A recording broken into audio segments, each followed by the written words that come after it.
Bonjour et bienvenue dans cette nouvelle vidéo Confi UI. Cette fois-ci, nous allons voir le End Enhancer. Le but du jeu, ça va être de corriger des problèmes chroniques de main. Donc on va avoir un workflow qui est assez rapide. Donc évidemment, on devrait bien retaper le visage, hein, mais c'est pas le sujet de la vidéo. Donc ça, c'est ce qui sort de base de mon image. Donc vous aurez le workflow sur mon drive, comme d'habitude.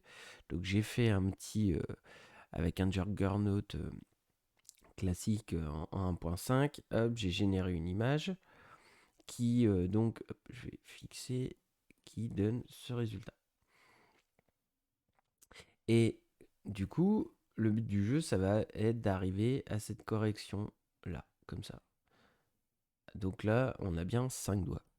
Donc, il n'y a pas grand chose à faire, on va voir, c'est assez rapide. Premier truc, en fait, on va faire du in-painting.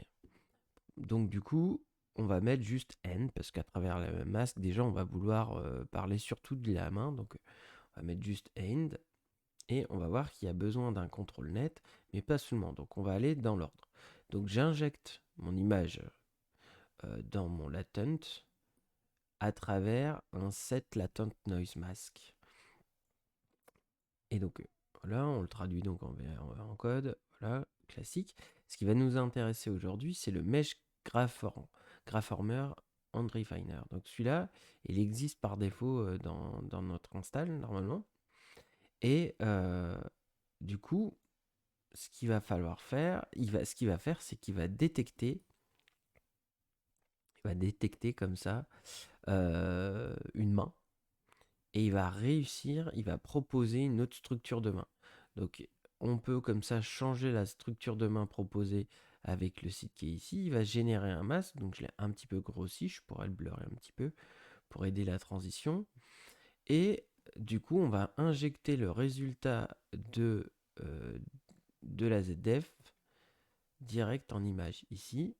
Et on va avoir besoin d'un contrôle net. Donc le contrôle net qu'on va utiliser, c'est donc à 1.5. Attention, les corrections sur le XDXL, il faudra aller un peu chercher sur Internet. Mais en tout cas, nous, là, sur du 1.5, celui qui est le plus courant, c'est celui-là, le Def End. Donc vous le trouverez facilement sur Hugging Face, et vous n'aurez plus qu'à aller le coller dans vos modèles de contrôle net. Moi, pour l'occasion, en fait, j'ai constaté, donc petit avis personnel, donc il va me générer ce genre de masque. J'étais pas trop, j'aime pas trop parce que pour le coup, le problème que j'ai, c'est qu'il va essayer de réinventer vraiment toute la main.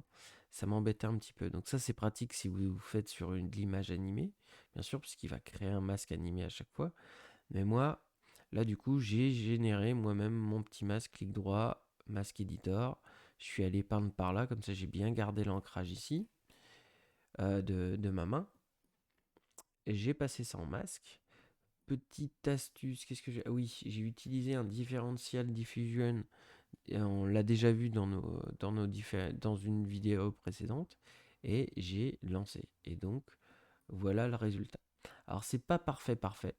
Mais c'est pas vraiment très grave parce que si on voulait vraiment affiner, en fait, pour nettoyer ce genre d'artefact, la structure est bonne.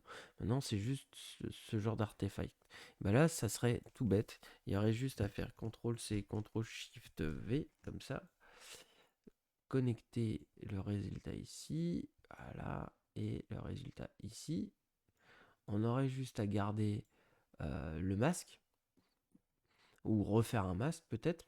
Donc je vous remontre pas, mais du coup, par contre, mettre quelque chose de peut-être à 0.3, 0.3 ou 0.2.